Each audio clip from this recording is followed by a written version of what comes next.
When you think of a successful CEO, you expect someone who loves his employees and who supports them. But he was really, really different in that case. He was kind of an abusive boss, and he'd shout at people. He'd have emotional tantrums, and Loki drive people insane. Loki drive people insane, and also his life decision was like weird and scary.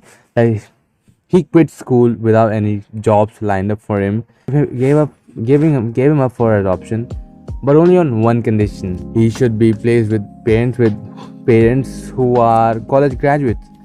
And so there was this one couple who wanted to adopt Steve, but they were not college graduates. So Steve's biological mother found out about this, and she was like, she almost canceled the whole thing. But they, after a lot of back and forth, they basically convinced his biological parents that they will do anything to send him to college, and they don't have to worry about it.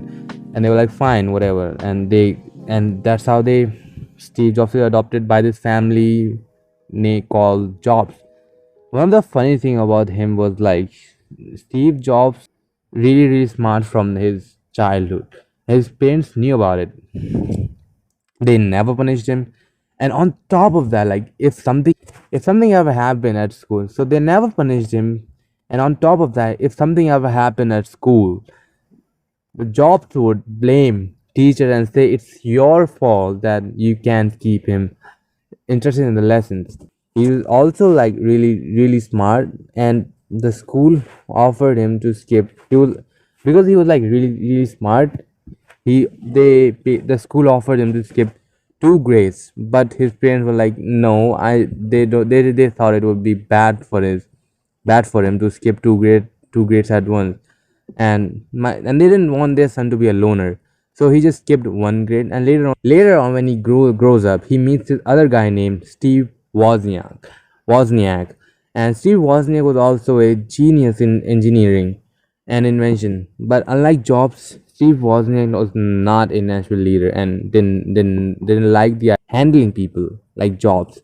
They were good friends because they both were genius. When they were in high school, they both of them invented this thing called Blue Box, which could hack long distance calls.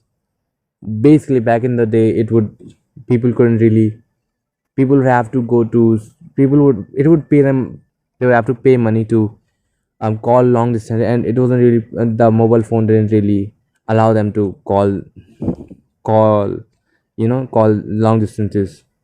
So they could use so they invented this thing called Blue Box and to call long distances.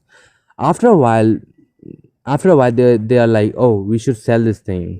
In order to sell this thing, they would go to people they would go to random people in college, and they were like, are you Nathan?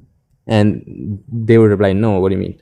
And the Steve would reply with, well, I was looking for this guy named Nathan. He wanted to buy this thing which would allow you to call long distance. And they would be interested. They're like, what do you mean it will allow you to call long distance and everything? That's how they would sell it, and they eventually had to stop because it was illegal to sell that thing. Anyway, so his school is all finished, and his Jobs wanted Steve to go to college, but like Steve was like, no. But they like somewhat forced it on him. They were like, you have